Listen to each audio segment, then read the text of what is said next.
Check, check. Hello, check, check.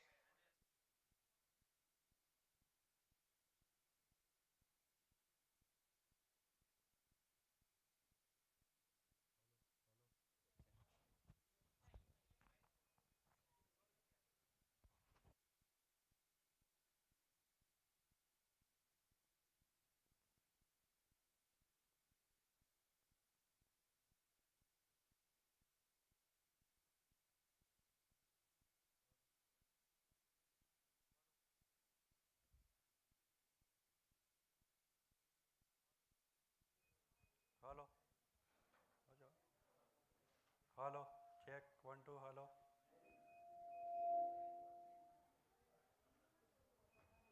Hello check one two hello.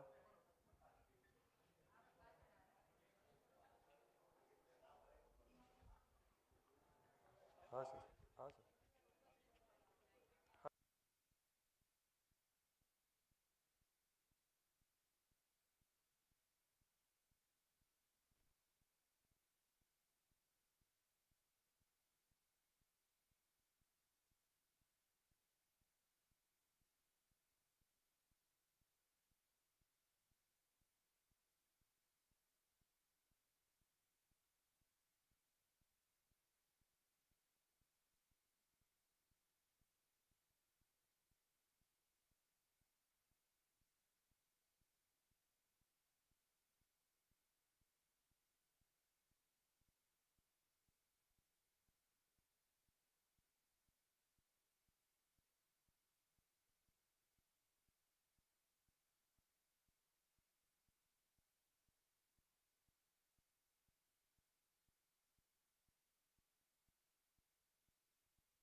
Hello check one स्वागत છે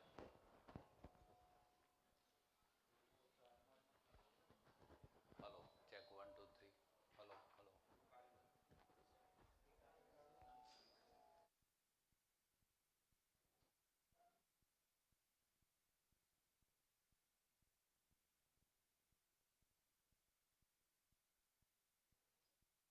hello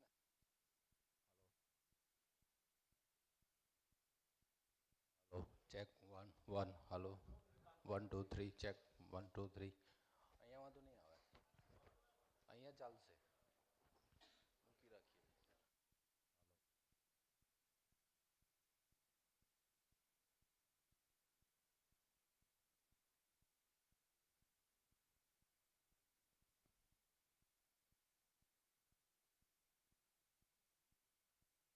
આપો તો એક વાર hello check one hello hello check check hello hello પણ sir તો આ રીતે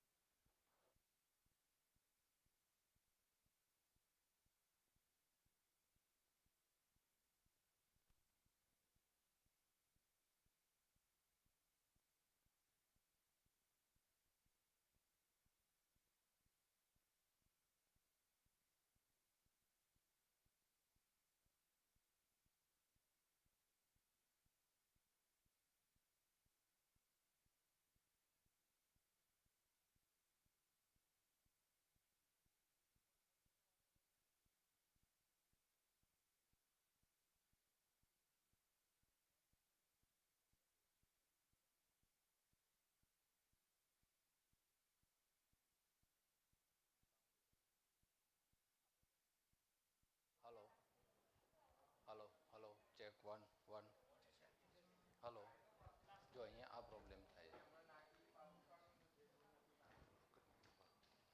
हेलो जो विसर वागी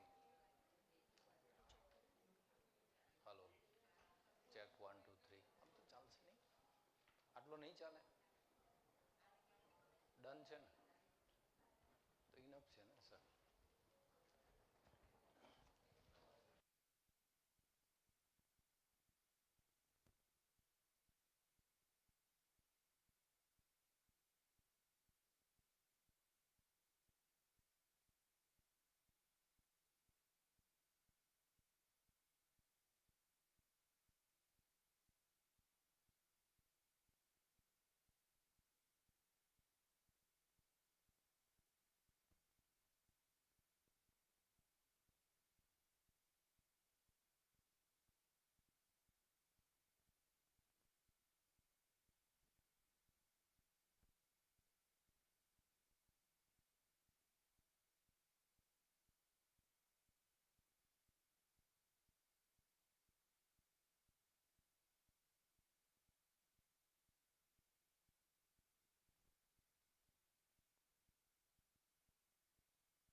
Hello, mic testing, check, check. Hello.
Good evening, ladies and gentlemen.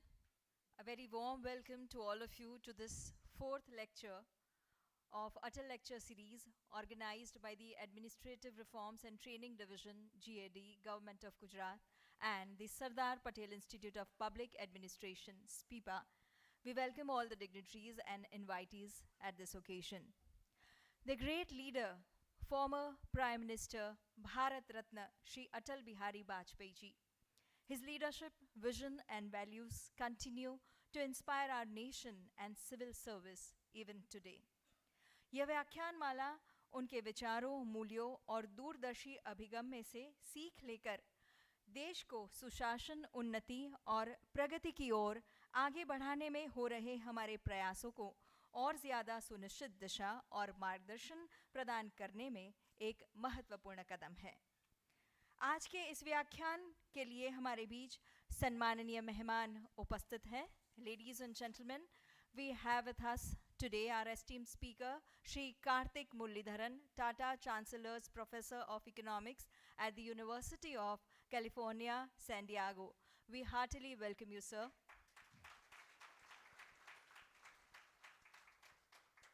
May I request Shri Vyomesh Shah, Additional Secretary, ARTD GAD, to welcome our honorable speaker by presenting a bouquet.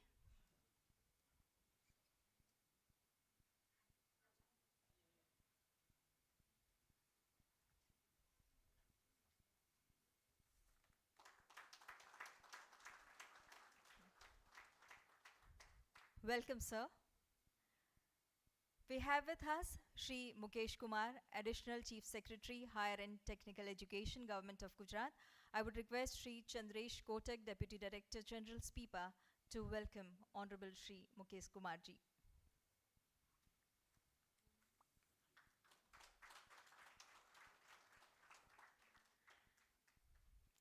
And once again, a very warm welcome to all of you.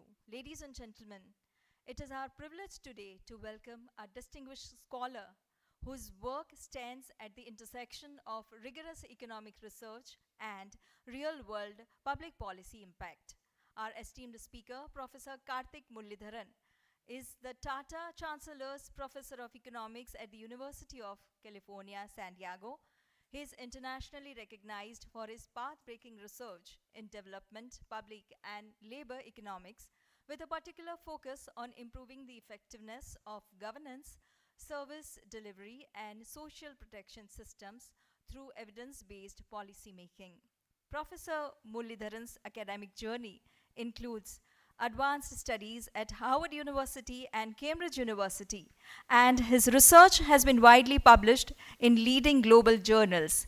He has advised governments and institutions across the world and has been featured in prominent international and national media platforms for his insights on economic policy and governance reforms.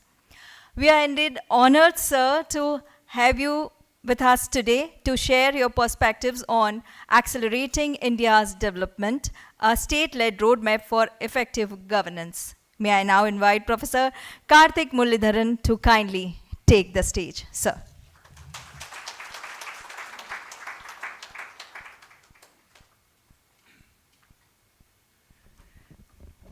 Thank you so much. Bahut dhanyawad. It's a double honor. The first is कई लोगों ने खबर ना होय पण હું તમિલિયન છું પણ 16 વર્ષ અમદાવાદમાં રહ્યો છું તો એટલે લાઈક માય તો એટલે તમિલથી વધારે મારું ગુજરાતી પાકું કેમ કે સ્કૂલમાં ભણેલું અને લાઈક ફર્સ્ટ રેન્ક ગુજરાતીનો માર્ક ફક્ત ગુજરાતીનો ઓછો માર્ક આપતો હતો એટલે લાઈક ગુજરાતી વધારે ભણેલું like so it is good to be back. It's actually my first public lecture in Ahmedabad. And I'm also incredibly honored and privileged to be here on the occasion of this Atal lecture series. Atalji, of course, is iconic for governance, and we celebrate Good Governance Day, right? Like, I mean, in his honor. And the title of the book itself, which I'm kind of talking about, is A Roadmap for Effective Governance, okay? So I'm especially honored to be here. The one warning I'll give you in advance is I speak fast, okay? So focus karbu padse tamne, like, I mean, you can't sleep, okay? So we'll get started and I'll cover a lot of content, okay? So the talk is based on this book, which I which, sorry. So this is a book based on over 20 years of research that came out in 2024. And a lot of this was motivated by kind of 20 years of not just research, but also policy advising and understanding how governance works at the last mile in India across a range of Indian states, okay? So but the point of the book is to make a whole bunch of academic research highly accessible to a non-technical public. So it is written in a very, very simple way, okay? So I highly recommend that, hopefully the talk will then motivate you to get into the details, all right? So let's get started. When we take stock of where India is as a whole, okay, so in the global landscape, India is doing pretty well, okay? So the key question is, how can we do better? And we're doing well. We're one of the fastest growing large economies in the world.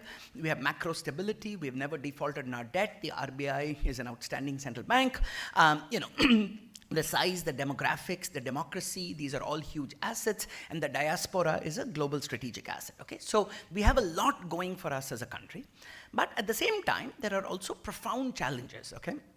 And most of the profound challenges have to do with basic public service delivery, okay? So education, we have I was just talking to Mukesh about this earlier today. We have over 50% of children in rural India complete class 5 without being able to read at a class 2 level, okay? So, which basically means that your education is effectively over because you're graduating without being able to read, and that is half our population, okay? So, you cannot build a Viksit Bharat, before building those foundations for over half the population. Nutrition and health. We again have over 35% of children are stunted. In Gujarat, that number is about 38%, right? And so that means your entire lifetime development is permanently compromised, okay? Because you are at 2 standard deviations below the global mean. And there is tons of research showing how that is correlated with a whole bunch of inferior lifetime outcomes, okay? Public safety, the police are actually chronically understaffed, overworked, undertrained, okay? And sometimes Hindi movies capture the reality, right? There's a reason the police come in the last scene all the time. Partly it's to give the hero a chance to beat up the bad guy, but partly because the police don't have the capacity to show up on time, okay? So there's a bit of both of that. The justice system is a train wreck, okay? We have a backlog of over 30 million cases. So in terms of ease of doing business and contracts and investment, that becomes a huge barrier, okay, if we want to accelerate growth. Welfare, challenges in welfare design and delivery, and crucially, every state, every part of the country is kind of grappling with this issue of how do you create high quality jobs, okay?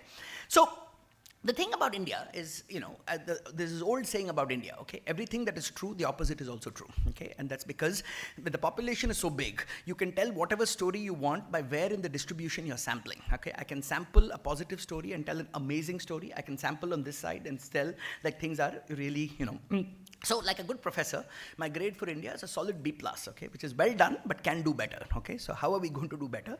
And that requires kind of understanding systemically where we are so that we can systematically do better. So at a macro level, the simple story of the Indian economy, okay? So if you read the reports put out by investors who kind of are assessing the potential of the Indian economy, basically there's this very nice report called the Indus Valley Report, put out by investors in Bangalore. And they say that you can classify India into 3 buckets. There is an India 1 that has an average income of $15,000 per year. And that is the top 10%, which basically drives the demand, okay, of where the growth and dynamism in the economy is coming from.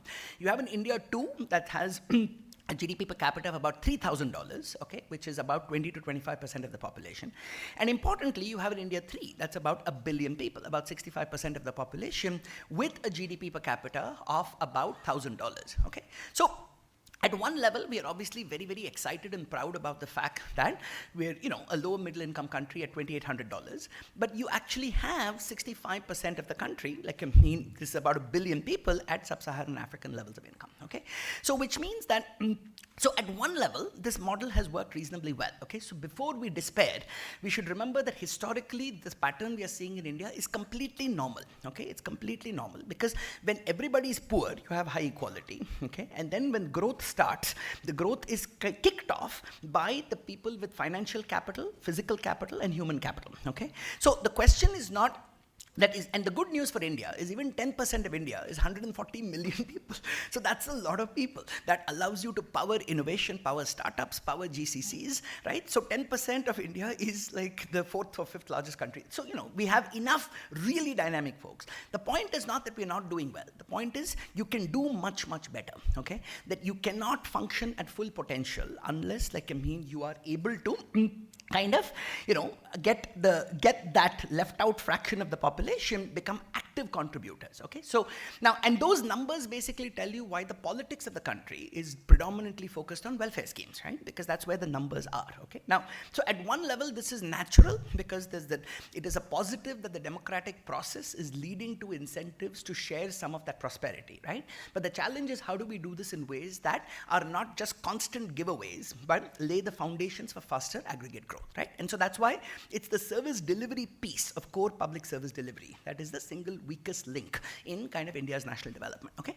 Now, turning to the Indian government, just like other parts are bipolar, the Indian government is also bipolar, okay? There are some things that we are the best at the world in. We do some things amazingly, right? So we run the world's largest vaccination campaigns, the best election campaigns. We run the world's lowest cost moon landing mission. We manage the logistics of the Kumbh Mela, which is something that's unthinkable that in terms of the sheer scale of what has to happen, okay? But what the story of the Indian state is that we function incredibly well in mission mode, okay? So in mission mode, when everybody is focused on certain well-defined targets and the entire administrative machinery is focused, we do a fantastic job. But in regular mode, when you're talking about day-to-day functioning of essential services, that's basically where we are found wanting, okay? Now, the good news is that in the last decade, there have been substantial improvements in some areas of state capacity, right? So in particular, the kind of the Aadhaar, the biometrics, the DBT agenda has been a massive success, right? Because it has allowed the government to bypass leaky layers and get straight to the beneficiary, right? But the challenges are in the human intermediated services, where you actually have to do better public sector human management. That is where we still have a long, long way to go, right? So education, early childhood development, health, policing, courts. The technology can improve productivity, but the technology cannot jump over the frontline worker, okay? So that is kind of the key area we need to focus on. And the important thing here is almost all of these actions are at the state level, right? So constitutionally, every one of these service delivery sectors are state subjects, right? So Government of India can create schemes and provide money, right? But the last mile cutting edge of delivery is all with state governments, okay? And that's why when I think about our national economic discourse, I still think we spend too much time talking about Delhi and not enough time talking about the states, right? So states in India are bigger than most countries, right? And should be taking charge of their own destiny. And these are all in the domain of the states, okay? So that's why the book is called A State-Led Roadmap for Effective Governance, okay? Now, why did I write this book, right? And the reason for writing this book is after 20 years of work in education and health, right, what you see is the default approach. Whenever you're in any policy conversation about how to improve education, people say we need to increase the budget, right? So education wallas want 6% of GDP, health wallas want 3%. Everybody wants more money, right? And the former finance secretary and now the tax commissioner is laughing because everybody wants more money, right? So there are two problems with this. The first is we don't have the money, okay? We don't have the money because our tax to GDP ratio is about 18%, right? So these norms of 6% are coming from OECD countries with a tax to GDP ratio of 35%. So ek to hamare paas paise nahi hai, okay? So what ends up happening is that every year there is this dance played between the line departments and finance departments, right? Where the line department will ask for more money than they know they will get, okay? They know they will not get the money, and then finance will not give them the money, and then they'll say, dekho, humne aapne paisa nahi diya, to humne deliver nahi kiya, okay? So you end up in this low-level equilibrium where everybody is kind of just playing this dance, okay? So the second problem with this strategy of saying spend more is that a key finding from empirical research over the last 20 years is in the social sector is that the translation of business as usual spending in the government into outcomes is incredibly weak, okay? So, which is why the entire focus here is on the quality of expenditure and how do you improve value for money in public spending, okay? So the single most important message that comes out of 20 years of my work across all of these sectors is that in study after sector, we see that the social return on investment of better governance is often 10 times more than simply spending more money, okay? And so that's a unifying thread across all my work, okay? And I'll show you So this is literally my life's work in half a slide, because each of these papers takes like years of work, right? Because what I do as a public finance economist is think about how the outlay goes all the way down to outcomes, right? I mean, and then you're measuring with high quality research and evidence the impact of whole range of government spending, okay? So just to give you a few simple examples, right? So in education, where does most of our budget go? 90% of the budget is teacher salaries, right? Like, I mean, and it goes to unconditional increases of salaries, right? But what study after study shows is that simply increasing salary has zero impact on outcomes, okay? So in fact, government of Indonesia, they doubled teacher salaries, okay? They doubled. And I did this large scale randomized evaluation and it found zero effect, okay? So that paper is called double for nothing. So in contrast, if you do even 3% of pay, 3% of pay linked to some measure of performance, basic measure, right? Like, I mean, that ends up having a massive effect. So even a modest amount of governance that is linking your outcomes to performance ends up having a huge effect. NREGA, okay? This is one of the studies we did, one of the largest randomized evaluations in Andhra Pradesh, Telangana, where the biometric smart cards, we randomized the rollout over 20 million people, and you could measure the outlays, measure the receipts, measure the time. And we found that the leakage reduction was over 10 times higher than the cost of the program. So the 10x ROI of leakage reduction came from there, right? Then we have this other paper in Econometrica, which is one of the most prestigious journals in economics, where what we found is that one of the goals of NREGA is to improve the market wage, because you are giving an outside option to the landless laborer, right? But what we found is that improving implementation had a bigger impact than rolling out the program itself. So we put all our attention on program design and budgets, but in states where it's poorly implemented, there's no effect at all, right? But the improving implementation gives you a bigger impact than even rolling out the program itself, right? But if you think about where we spend our time, it is much more glamorous to design a program and get a budget than to do the mundane day-to-day work of systematically tightening implementation, right? It is unglamorous, but that is where the real ROI is, okay? So then we've got this other study about how, again, giving schools money has no impact, but if you combine the money with better governance, then you get a huge step function impact, right? Hiring teachers versus improving supervision. Again, 10x, okay? So education technology. Where do we spend most of our money? 99% of the education technology budget is for hardware, okay? But study after study will show that hardware by itself has zero impact. But if you do personally adaptive software that kind of customizes learning to where every child is, then you get a huge positive effect, okay? So the point is there is so much variation in the cost effectiveness that we see in evidence. Child development, okay? I've got this recent paper in Tamil Nadu where you look in large-scale randomized evaluation across 4 districts of putting an extra Anganwadi worker, like focused on preschool education. And so what we find is not only a significant increase in learning outcomes, but significant reduction in stunting, okay? And we estimate, because you're freeing up the time of the existing worker to spend more time on nutrition-related tasks, okay? So, and we estimate that the long-term social ROI of that is 20 times the cost, okay? And that's because the extra worker who's hired in the village is much cheaper than, like, I mean, hiring another government employee who's often not connected to the community, okay? So it is much more cost effective, and the social returns of early intervention is massive compared to, whereas politically we focus a lot more on skilling for 18-year-olds because 18-year-olds vote and 4-year-old children don't vote, okay? But the impact when you attack the problem at 3 or 4 is way higher, okay, than waiting for that problem at 18, okay? Another kind of example, farmer welfare. This is work in Telangana we did, where again government announced this Raitu Bandhu, which then became PM Kisan. And all that we did was we set up an outbound call center that was making calls to 25,000 farmers in a 2-week span. And the block agricultural officers were told that your performance is being measured by directly talking to the citizen to see are they getting their benefits, okay? And that led to a 100x increase, not 100x, sorry, the cost benefit ratio relative to the cost of the call center, the amount of money that was delivered on time was about 100 times that, okay?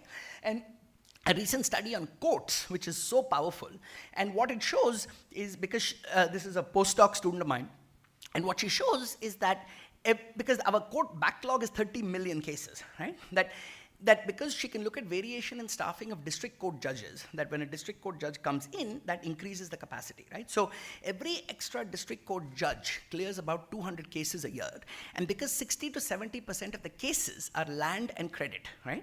Which are your 2 most important factors of production that go into productive use. So by freeing up those factors of production from being locked in the courts, you got a significant increase in total economic activity, right? By improving judicial capacity. And the ROI again was about 30 times the cost of the judge. Okay, so these are these huge returns available if you manage to just kind of fix your core public services. Okay, so the point about kind of then writing this book is this is just chapter 1. Okay, so it is not just to say, hey, governance matters, right? So where I'm spending most of the time is then giving you a very detailed roadmap of how exactly to do this. Okay, now before we go there, it's important to understand the core of the book. Okay, and I'll get there.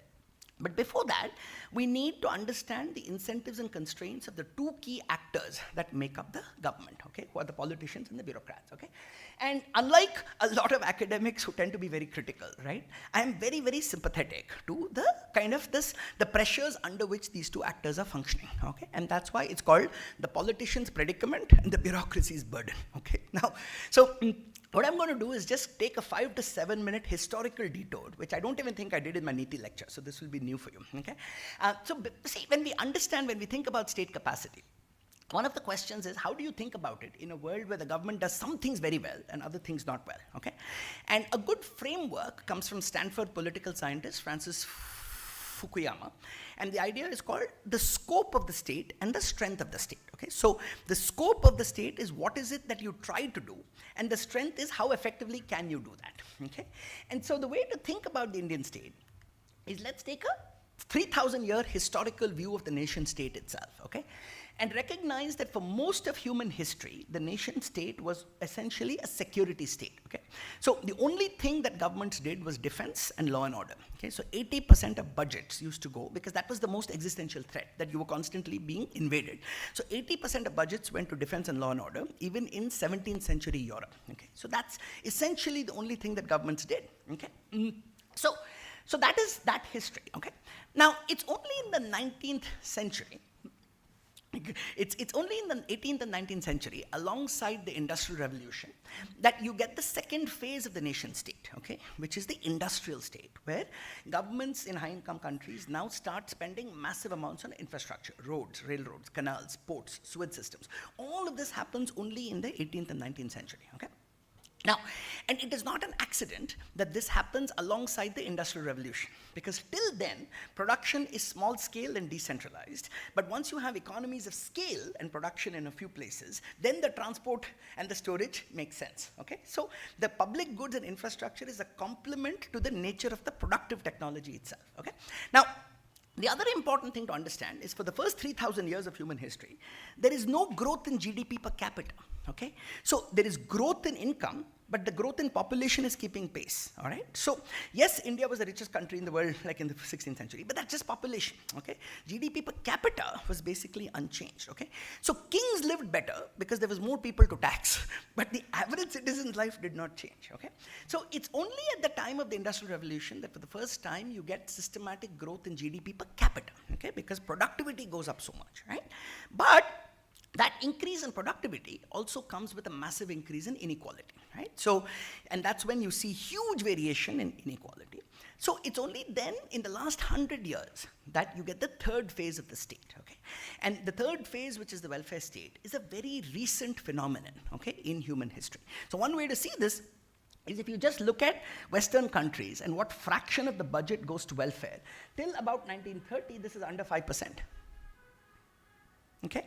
So the welfare spending really starts picking up only at the time of the Great Depression, and it really takes off only after World War II, okay? So this is a very recent phenomenon, okay? And so what the reason this is welfare states are expensive to build. And so most countries waited till they reach middle income status before you could even attempt a welfare state, okay? And the other interesting thing, you'll notice the spike happens after World War II, right? And that's because to spend, you need taxes. And to have taxes, citizens have to be willing to be taxed, okay? You need administrative ability to tax and political willingness to be taxed. And the willingness to be taxed normally goes up in an existential crisis like a war, okay? So wars are when states build their taxation capacity, okay? And it is only after the peace dividend that tax revenue then gets directed to the modern welfare state, okay? So this is true in the UK, it's true in the US. Now, but the second key point to understand about these three phases of the state is how much the scope of the state is correlated with the extent of democracy. Okay, so at the security states happen at a time when there's no concept of individual rights. Okay, so there's no voting rights, there's nothing, right?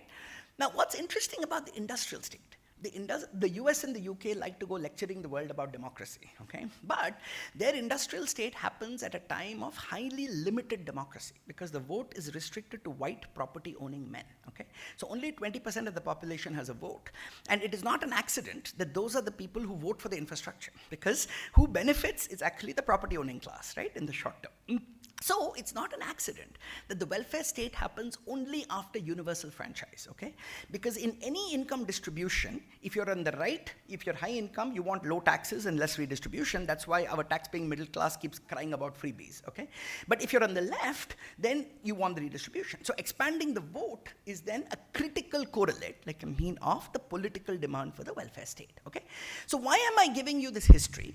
It is because India is unique in human history. We are the only country, right, that had democracy before development, where you have universal adult franchise on day one after independence, okay?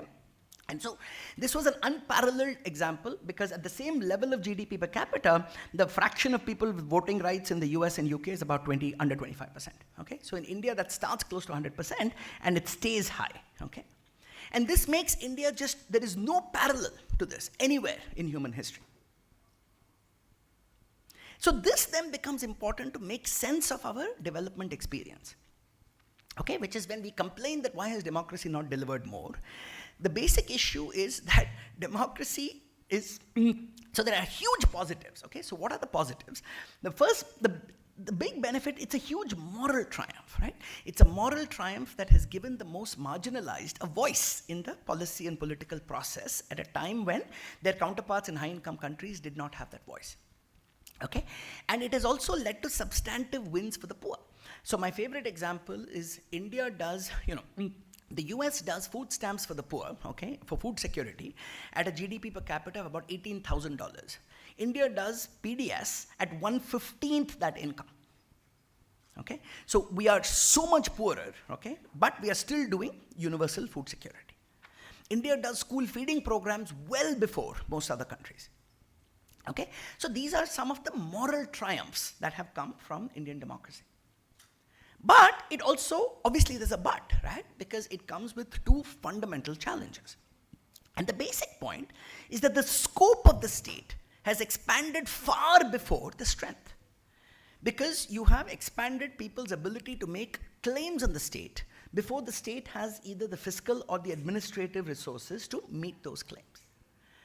And so the first problem is your public finance challenge, okay, which is your voter demand and political supply of welfare at a much lower level of income is just squeezing funds from public goods and including the state itself. So why is the state chronically underinvested in? That's because the returns are long term, okay? So that's problem number one. So the problem is not welfare, okay? I'll be very, very clear. The problem is the low quality of welfare, all right? And I'll come back and explain what I mean by that. And the second problem is the political economy challenge, right? Which is effectively what happens, and this is true in Africa, this is true in any society where you have a lot of identity-based cleavages in society, right? Where the nature of politics, because everybody understands the government doesn't have enough resources for everybody. So the nature of politics becomes, how do I get public resources to my group, okay? And that's what gives you the basis for vote bank politics. And then that means you are not investing in public goods. You are investing in directing the resources of the state towards preferred voter groups, okay? And if you look at the mathematics of first past the post elections, it is compounded by that because you can often win with 30%. So having a dedicated base matters more than having the median vote, okay? So these are then the two fundamental challenges that kind of keep us in this place, because as an economist, when I tell you there is 20x, 30x, 40x ROI from investing in better governance, the question is, why doesn't it happen? It doesn't happen because the political incentives are not lining up.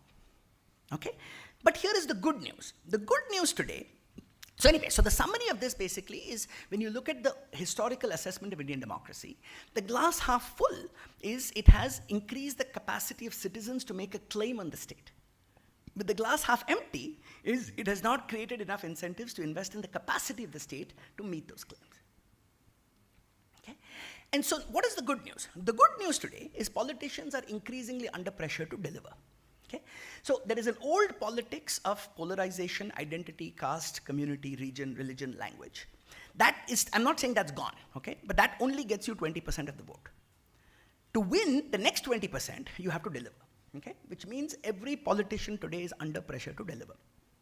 Okay, that's the good news. The bad news is they then blame the bureaucracy. They say like, हम ये सब करना चाहते हैं, ये बस बाबू लोग करते नहीं. The number of political leaders who have told me this, okay, is really quite stunning, okay? But this is where I'm going to come to your rescue, because I'm also saying it is very unfair. It is unfair to blame the bureaucracy, because that reflects years of chronic neglect and underinvesting in public systems. So the analogy I give, it's just like the 1950s ambassador car was the metaphor of the pre-liberalization Indian economy. In many ways, the Indian state is still like a 1950s ambassador car, that we keep on adding burden and burden and burden, but without strengthening the car itself, okay? So the bureaucrats are like the engines, the body, and the wheels of the car who are desperately trying to keep it running, okay? But they would also like to be driving a part of a Ferrari rather than an ambassador, but there is no time to redesign the car because you're just firefighting all the time, okay? So how are you going to redesign this car if you just have to make sure that nothing is falling through? And that's why it's called the bureaucracy's burden. All right? So this is it's a full chapter, okay? But there's a whole set of key structural challenges, right? There's severe staff shortages, right? And most public people don't understand this. They think the government is like massively overstaffed and bloated. There's actually severe staff shortages. There's limited accountability and misdirected, okay? The problem is not that there's no accountability, but the accountability is all for compliance. It is not for outcomes, okay? So it is misdirected accountability, right? So high-performing organizations provide autonomy on process to the frontline workers with accountability for outcomes, right? In any well-performing organization, the person close to the problem knows how to do it, okay? You fix it, I give you the freedom, I give you the budgets, I give you a certain amount of latitude, but I'll hold you accountable for outcomes. In bureaucracy, we do exactly the opposite. You micromanage on process with no accountability for outcomes, okay? And so that's this fundamental mindset shift that has to happen, okay? And then there's all kinds of challenges with regard to kind of capacity, skills, paperwork, okay, and lack of tenure, and kind of, constant transfers, which just make it impossible. So almost every officer I talk to, हाँ ये सब करना है, but your typical tenure, I remember, in fact, I say this in the book, where somebody says like, it's like we are constantly T20 players, because you move and in 12 to 18 months धुआंधार बल्लेबाजी करके आपको कुछ करना है, but you have to play a test match. This is not a T20, okay? But that's kind of how we are set up. Now, but again, it's important before we think of reforms to have a deep historical understanding of why we are the way we are, okay? So this is a complex set of factors, right? Starting with the colonial legacy, right? And the colonial legacy reflects the fact that the modern Indian state is still built on the architecture, the skeleton of a colonial state, right? So the two most powerful people in a district even today are the collector and the SP, right? But collector, think about the name. It's because you're there to collect revenue, right? Like, so basically, Angrez चूसने के लिए आए थे, right? Development के लिए नहीं आए थे. So, and that is still reflected in the structures of the state, okay? So why do we transfer people so often? The reason we transfer people is the colonial reason for transferring is they did not want people going native, okay? So if you stay long enough in a place, आपको लोगों के साथ हमदर्दी हो जाएगी और आप चूसेंगे नहीं, okay? So you have to keep the administrators distant from the people. So, and you see this in popular culture, you see this in Lagan, right? So Captain Russell is your classic kind of colonial administrator in the cantonment playing cricket, doing shikar, okay? He doesn't mingle with the people. Elizabeth लोगों से मिलती है, हमदर्दी हो जाती है, convert हो जाती है. Right? So the whole point is you keep the administrators away from the people except to extract, right? So that's the origin of these transfers, right? And then why have you built a system with so little trust down this chain? It's because the colonial state was essentially a small slice of colonial rulers trying to run the state, okay? So we've inherited a lot of those structures and added our own problems, okay? There's political factors, economic factors, judicial factors, right? I don't think enough people understand how much the problem of state capacity is because of personal litigation. In fact, Kabsek T.V. Somnathan in his book, he calls it, he said it's like a silent tapeworm that eats the government from inside, that you don't observe the cost of, how much personal litigation weakens the state, okay? So these are all deep structural issues, okay? And then the fundamental problem in the bureaucracy, it's not about the people, it's about the systems you put them in, because there's institutionalized risk aversion, okay? So in the private sector, making mistakes is completely accepted, because if you're doing, on average, if you look at how does an investor make money, investors, 90% of companies will fail, okay? 9% will give you a modest success, and 1% will give you a blockbuster return, okay? So when you're maximizing averages, you accept mistakes. Whereas in the bureaucracy, it's all about not making a mistake, right? So there's left tail risk. So your entire system is designed to minimize risk as opposed to maximize upside, okay? So this is just systemic factors, okay? And then there's a bunch of, one famous kind of thing from Land Pritchard is this idea called premature load bearing, okay? That when you put too much load, it further weakens the system, okay? So if you're a weightlifter trying to build muscles, what you lift about 5% more than your capacity. So bit by bit, you build a strength, and then the muscles will break, rebuild, okay? But if I lift double my weight, I'll just die. So similarly, when you put too much burden, so basically what happens is, when you have created expectations beyond the capacity of the state to deliver, then you have to ration. So the time you're spending deciding who gets a benefit, adjudicating claims against the benefits, all of that is time that is spent not delivering the benefit. Okay. So the number of education secretaries who've told me they spend 30% of their time in court cases, right? So the story I tell in India is government as legislature creates entitlements beyond the capacity of government as executive, and then government as judiciary holds government as executive in contempt of government as legislature. Okay, so each part of the government is doing its job, okay, the way they think it is, but you're tying the system in knots because the fundamental constraint is not intent, it is capacity. Okay, so what you see, because the judicial system is all about giving justice to the individual plaintiff, not looking at the average outcomes. Okay, so if I have a PIL, you might get kind of redress in that individual case, but you're not seeing the resources being diverted to satisfy that individual case, okay, as opposed to if it's a system level issue, okay. So I can go on this chapter, I can talk for like 3 hours, okay. This is just an entire chapter in one slide. But the key point is that India has not yet completed the transition from being a colonial state designed to rule the population to being a modern democratic state designed to serve them. Okay, so that is kind of the big picture summary of where we are as a state, right? And the second key implication is that the task of building a more effective state is the great unfinished agenda of Indian democracy itself. Okay, so 1949 Constituent Assembly, Dr. Ambedkar says, he says, tomorrow we are entering a world and nation of contradictions, right? Where in the political sphere, we have equality of one person, one vote. But in the social sphere, in the economic sphere, it is completely unequal, right? And so if you then think about for the marginalized, the only instrument of equality is the state. And that's because your democratic right gives you equality on the state. Which is why building an effective state is the key instrument to realizing the promise and the potential of what Indian democracy was supposed to be about. Correct? So that's the sense in which this is not just a technocratic agenda, but it's a moral agenda. Okay? So this is just jhalak of chapter 2 and 3. That's not what the book is about. Okay? What the book is about is really then this core about how do you do this. Okay? It's not enough just to say build an effective state, right? It's actually giving you an actionable roadmap of ideas to do. And these 6 chapters, the good news is that, so 2 or 3 points I want to make. The first is that every one of these ideas has had high quality research, okay, in the past 20 years. So really top-notch academic papers published in the best journals, but that has never been synthesized in a way that can be used by practitioners, okay, that's the first point. Second is that these 6 ideas, they apply to effective organizations of any kind, public, private, non-profit, okay? So if you look at a company, the most important thing that drives the entire culture of the company is what is my quarterly target, what is being monitored. So what is measured is what gets done, right? So the data and outcome measurement is foundational to the direction of what the organization is doing. Personnel. So we've got tons of research now showing that more than strategy, more than operations, more than logistics, the single most important driver of org effectiveness is personnel policy, right? How do you hire, how do you train, how do you pay, how do you promote? And the culture that you promote for becomes the culture of the organization. Okay, so if you promote on seniority, then you will end up like, in effectively, like, everybody saying yes sir, no sir to the senior most person in the room.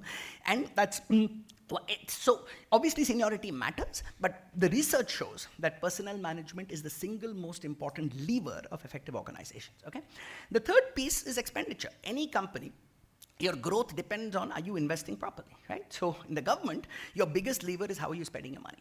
Any company needs a revenue model, and so does the government. So RTG's jumped from one side to the other, okay? Like, so, and in fact, but I say something, in the revenue chapter, I end by saying that both of these matter, but one of the reasons I put revenue after expenditure is that a government that wastes hundreds of thousands of crores in spending functions with diminished moral authority to collect taxes, right? So you actually have to fix quality of expenditure first, right? So that's kind of why it's in that sequence, okay?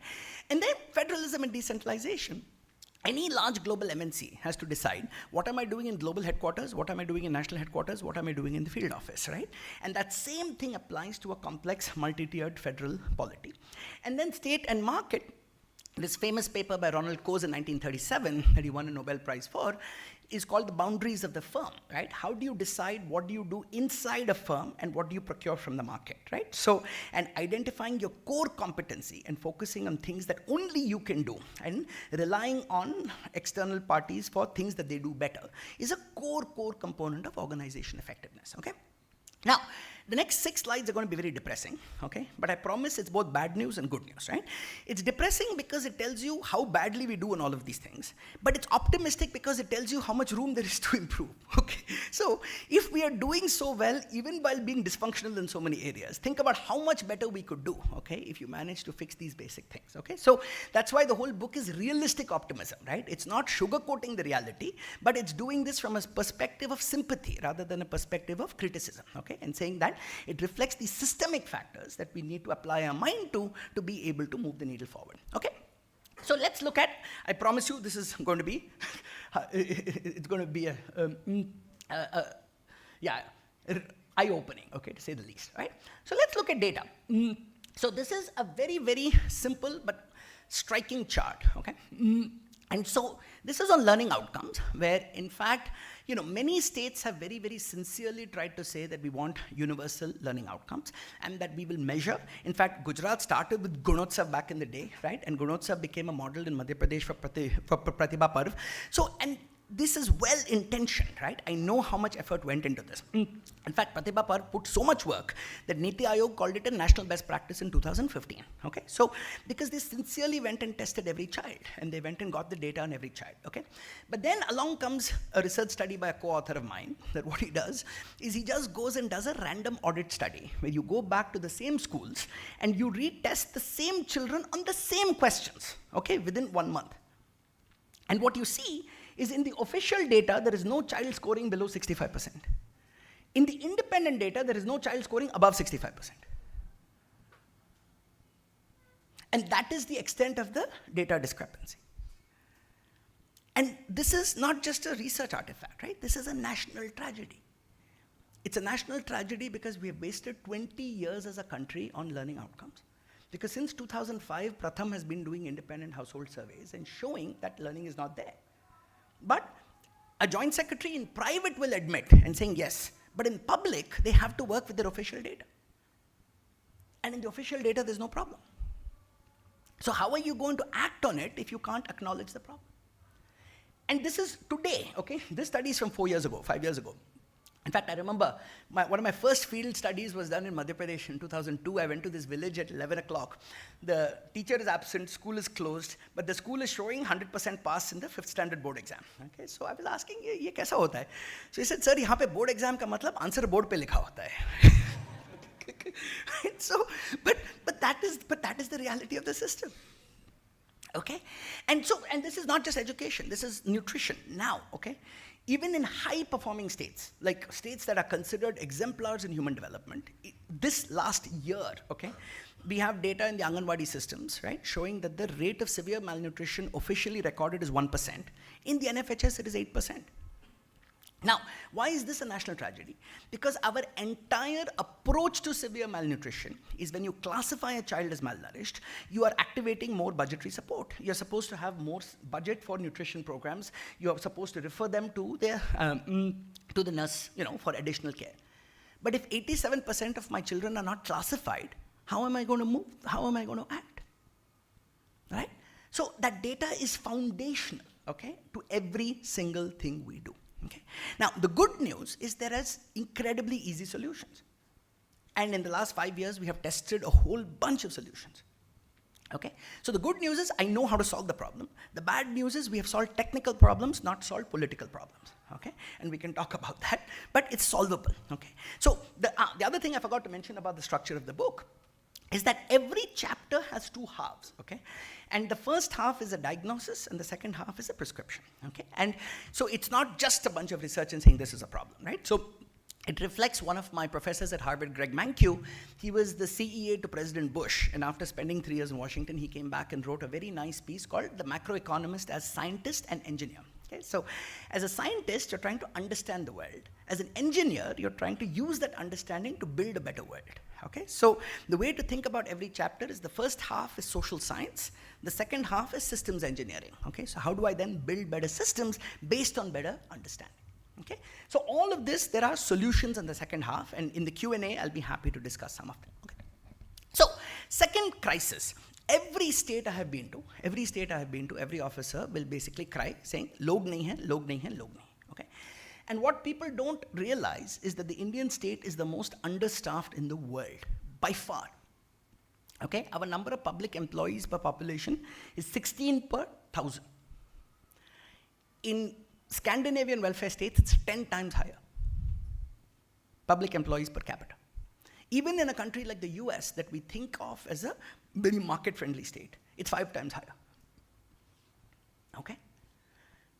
So, but then why are we so understaffed? The reason we're so understaffed, so of course, government folks are happy to know that we need more staff. But the reason we're understaffed is Indian government staff are the most overpaid in the world. Now, that's not true at the top 2%, okay? Because there's massive wage compression in the public sector relative to the market. So the top 2% are underpaid relative to the market value of that talent. But the vast majority of government jobs pay 5-6 times the market wage. Okay, so this is data from my own studies in Andhra Pradesh, where the average government school teacher salary is 6 times higher than the average private school. In UP, this is 10 times. Okay? So, why is this such a big problem? It's a problem not just for state capacity, right? So the reason you can't hire is you don't have the money. Right? Because all of the money goes into unconditional increases of existing staff. Okay? But it's not just a problem of state capacity. It's a deeper problem for education. So why do we produce millions of unemployed graduates? So the single biggest source of unemployment of educated graduates today is applying for government job after government job after government job. And that's not, so people look at this and saying 200 people applying for one government job, we are not creating enough private sector jobs. That's the wrong way to understand that data. Private sector creates jobs, but it creates the jobs at market wages. It's the government that is out of whack because you pay so much out of whack with the market that it is rational for the student to take attempt after attempt after attempt. So there's a beautiful new paper in Tamil Nadu, which is the most industrialized state in India, highest female labor force participation industry. Even in Tamil Nadu, 80% of educated unemployed youth in their 20s are because they're writing government exam after government exam after government exam. Okay? So that is one of your biggest drivers of educated unemployment in the country. But it's also your biggest driver of skilling problem, right? So why do you produce millions of college graduates who have a thappa but no skills? The only skill they have is how do I take government exam after government exam? Because the most lucrative employer in the economy only cares about exam skills, doesn't care about real skills. So candidates drop out of skilling programs where you have to do real work. They would rather take their 1 in 100 chance ke lottery lag gayi to life ban gayi. Right? So the structure of the public sector labor market has a long shadow on the entire economy, which we just have not paid enough attention to. And again, there are solutions to all of this, okay? So I'm just diagnosing this, okay? So third critical piece is public finance. How do you spend your money? Okay, so corporate finance 101 in a private company, you can't spend 10 crores without a discounted cash flow of how are you going to recover that investment. In government, you can routinely spend 10 times, 550 times that, and nobody's asking ROI questions. Okay, now you might say government has social obligations. We are not just about return on investment. Fair enough, okay? But you can take every major piece of public spending and analyze on a 2x2 of equity and efficiency. How is this spending contributing to efficiency, and how is it contributing to equity? Okay, and reasonable people can disagree. So I'll give you examples of policies in each of this. Okay, so a policy of a uniform GST is something that will improve efficiency, but will hurt equity, right? Because it will make tax administration much easier. It will reduce compliance cost. It will probably increase tax collections, but it will be regressive. So reasonable people might oppose that. Okay. On the other hand, policies like PDS promote equity, but could be hurting efficiency because of the structure of what it does to the agricultural structure of agricultural market. Okay. So reasonable people can disagree about that, and I don't even want to get into that fight.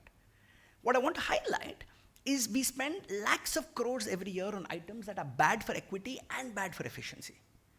And as a result, we don't have the money to spend on things that are good for both equity and efficiency. So if you look at my Anganwadi example, that extra Anganwadi worker is one of the lowest hanging fruit, right? It's an ROI of 20x, 2,000% return, 2,000% rate of return, okay? But we don't do that because all the money goes to unconditional salary increases of existing workers. Because the existing workers are unionized and have a much bigger voice than the outsiders who have not yet been hired. So that's an example of where the money goes in ways that is in R3 at the cost of R1. If you look at agriculture, one of our worst policies is free electricity for farmers. There couldn't be a worse policy in this country. Now, it made sense in the 1960s when we had a national food crisis. But now, what the data shows is the top 5% of landowners get over 50% of the subsidy because it's proportional to landholding. So it's incredibly bad for equity. But it's also a disaster for efficiency, right? Because your groundwater tables are untenable. The cross-subsidy from industrial use to agricultural use makes industry uncompetitive. And it is one of the big drivers of pollution in the Gangetic Belt in the winters because you're doing stubble burning in places that have no business growing paddy in the first place, right? So that's an example of policies that are disastrous for both equity and efficiency. But the same thing, what we find, say, in NREGA, okay? Now, NREGA, we can discuss the reforms, but the key point of NREGA is when you implement it better, it is really good for equity because it self-targets the most vulnerable, typically the landless. So if you implement without corruption, okay, so corruption is an issue, let's leave that aside for a moment, right? Because the one caveat to my results is they come from Andhra Pradesh, where the government was really committed to high quality implementation, okay? But when you implement well, it is good for equity and efficiency, okay? Because we find that it's counteracting the market power of landlords, and by boosting the bargaining power of workers, you're increasing market wages. And that gives you a multiplier effect where we see a significant increase in total economic activity in the economic census. So that's an example because when we think about growth, it's not just supply, you need the demand. So a better implemented NREGA was up there, okay? But we spend all our money here. So what I would like to kind of, when I say there's a free lunch in development, is because there's a fixed budget. So I'm not saying spend more money. I'm saying if you spend smarter, you can do so much more with your same budget, okay? So revenue, I'll just highlight two key things, okay? One is, yeah, we are a low middle income country and our tax to GDP ratio is about 17%. So we cannot have aspirations of Scandinavian countries, which we often do. Okay? But the other very important point, and now that RTG is on the other side, is it's not just about the quantity of revenue, it's about the quality of revenue. Okay? And public finance has a very well-defined concept where we call the marginal cost of public funds, which is every tax commissioner has a revenue target that they're chasing. But what we're not seeing is what is the overall economic cost of every rupee you collect. And the cost is significantly higher than 1 rupee. And that's because there is compliance cost, there is administrative cost, compliance cost, evasion cost, and most importantly, the distortion of economic activity that happens as a result of the structure of taxes. So this concept of quality of revenue is something that's really, really important for our entire revenue service to deeply understand. So Vijay Kelkar and Ajay Shah talk about this in their book, and I expand on this, but this is something that not enough people who are collecting revenue say my job. Remember Chanakya famously said, right? The job is to extract honey like a bee, right? Which is the flower still blooms. The moment the tax person gets overzealous, then you're killing the golden goose. Okay? So that quality of revenue piece is as important as the quantity. Okay? Then here is another shocking figure, right? That when we think about service delivery, the biggest problem we have, and we were discussing this earlier, is our frontline service delivery of staff are completely unaccountable to communities. And that's partly because India is the most over-centralized country in the world, by far. Okay? And if you measure this by what fraction of public spending happens at a local government level, right? Large federations like the US and Brazil, it's about 25%. India is 3%. And look at the most important example here, which is China. So China is the only other equally large country, and China is the most decentralized. Over 50% of public spending in China happens at the local government level. And so often in India, and this is a side point, one of my pet peeves about our policy discourse is all our elites are kind of English speaking, so we look to the West. But if we have so much to learn from the East because they were much closer to our development condition. So I studied Chinese in college. I speak fluent Chinese. I've studied Chinese and Chinese economy all my life. There is so much to learn. Because they were starting at the same point. They were solving similar problems. And they are very public about everything they know. It's just they write it in Chinese. अगर हम Chinese पढ़ते तो बहुत कुछ सीखते. खुला लिखा हुआ है. कोई secret नहीं है. Okay, but the key to if you look at cities today, if you go look at Chinese cities and look at Indian cities, like every politician in India needs to take a study tour of Chinese cities and understand why those cities function the way they do. It's because the mayor is the empowered chief executive, of making everything run properly. And the revenue collection sits there. The employees are employed there. So when you have control over the employees, that's how you deliver accountability. So these are deep structural issues we were discussing. 20 years, we've not been able to solve the problem of teacher attendance. And no, however strong a chief minister is, camera laga do, biometric laga do, kuch nahi hoga. Because the ultimate stakeholder is the community. And if the community is, so SMCs don't work because they have no power. So unless there is genuine accountability to the communities, you're not going to solve that problem. Okay, so this is a deep cross-cutting issue which we can talk about, okay? And then finally, state and market. Because of weak service delivery, you've had massive exit to the private sector, right? So education, like over 50%, 70%, I think, in recent data of enrollment in urban areas is private. In rural, it's about 30-35%. Health, about 70% is private. Security, private security employs 3.5 times as all government security staff put together. So the private sector is massive. Okay? Now, some of this reflects the weak state capacity. But the subtle point here is what most people in government don't pay enough attention to, is that the government plays 3 very distinct roles in the ecosystem. You're a policymaker, you are a regulator, and you're a provider. As a policymaker, the private sector is your friend because you care for delivering for citizens regardless of who delivers. As a regulator, you have to treat them equally. As a provider, they are your competition. The problem is 95% of government budgets go to government as provider. So your instinct is to be deeply distrustful of the private sector. So almost every health secretary will think of his or her job as running the public health system. But that's only 25% of healthcare. So there is so much more you can do if you pay attention to making markets work better. And we have such beautiful research on this that shows that something like in a market, if you provide report cards of information of how every provider is, public or private, that forces improvement in everybody.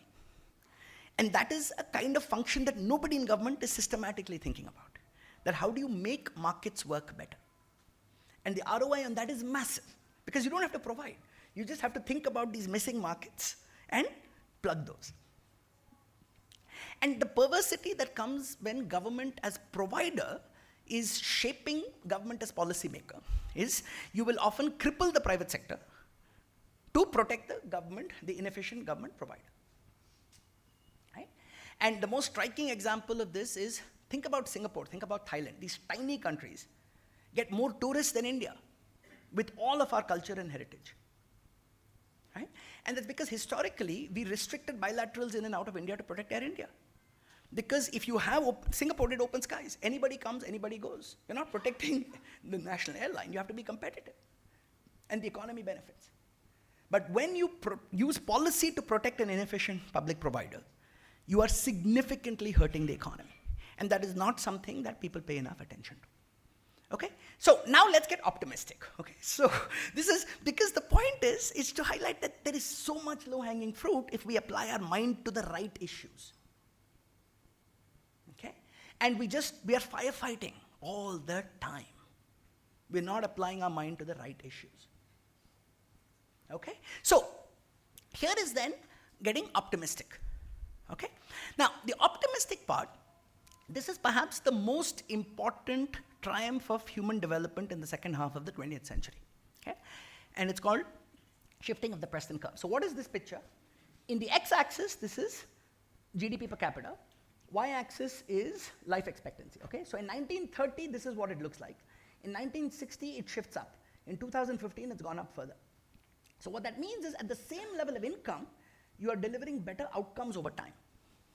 At the same level of income. So today's poor country is able to deliver much better than today's rich country when they were at the same level of income. And what makes this possible? The single biggest driver is new technology. Right? So 100 years ago, the President of the United States could not save his son from a bacterial infection that he got getting a blister on his toe playing tennis. So it didn't matter whether you were president of the US. You could be the most powerful person in the country, you couldn't save your son because there's no germ theory of disease, there's no antibiotics. Right? Today, that's something that a daily wage laborer would easily be able to handle. So the moral of the story is that most human progress has come from the creation of new knowledge, from the transmission of that knowledge, and then acting on that knowledge. So then when we think about accelerating India's development, what do we have today? What do we have today that high-income countries did not have, even 20 years ago or 30 years ago? And the two big magic levers we have is, one is much, much better data and evidence, and the second is much better technology. So what policy hasn't caught up is the explosion in the quality of economics research. Because in the last 20, 25 years, we have micro data sets, massive computing power, and much, much better research methods, including small randomized control trials. Right? And so the RCTs, in fact, were the foundation of the evidentiary base that shifted health outcomes. Because health is the field that has had the longest tradition of clinical trials and evidence-based medicine. Right? So the free lunch we have today is that in the last 20, 25 years, everything I'm talking about, all these examples have come from research in the last 20 years, right? We didn't know all this before. So the free lunch is that many very, very expensive policies and programs have no impact. But other much, much less expensive interventions have been found to be highly effective, but are not being implemented at scale. And since the higher education secretary is also here, this is why you need research and evidence. Because in the private sector, I don't worry about how Maruti produces its cars. Because you face market pressure on inputs, market pressure on outputs. If you're not competitive, you'll be competed out. But in the government, you can waste other people's money for a very, very long time. Because there's no market test. So because there's no market test, the value of the research and the evidence is especially high, because that's the only way you're going to learn. Because there's no market feedback mechanism. I mean, you can design it. Okay, so let me just give you one example. Just one example, okay? So this comes from a study of mine in Rajasthan, about 6,000 kids over 4 districts in 40 schools. And it's perhaps the most important picture to understand education in India. Okay? So the x-axis is the grade in which the student is enrolled. The y-axis is learning levels. Okay? Now, if the children were making progress as per the curriculum, they should be on this 45-degree line. 8th standard student should be at an 8th standard level. Okay? Now, in practice, the true learning level is here in maths. So it's about half of what is in the curriculum. So the average 8th standard student has about a 4th standard level of understanding. Okay? Now, what's even more important is because we have technology-based testing, dynamic testing, I know where every child in the classroom is. So you can ask, if you don't get a 6th question, I can ask 5th, I can ask 4th. I can calibrate it till I know exactly where you are. So every dot in this picture is 10 kids, okay? And you see that in this 8th standard classroom, there are children, there are very few at an 8th level because this is a government school, okay? But look at this, the average is 4th, but there are children at a 2nd, at a 3rd, at a 4th, at a 5th, all the way in that range. So the question now is, how does a teacher humanly handle this variation? And then when we wonder, why does spending more not give you better outcomes? That's because one problem is absenteeism and governance, okay? But that's only 25%. Now let's think about the 75% of sincere teachers, very sincere. Okay, they're coming, they're teaching. But what does the sincere teacher do? The sincere teacher completes the portion. They have a textbook, they have a lesson plan, and they're teaching the portion of the class in which they are in.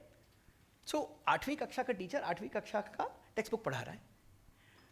But the reason the spending is not translating into outcomes because it is so far above the level of where the children are.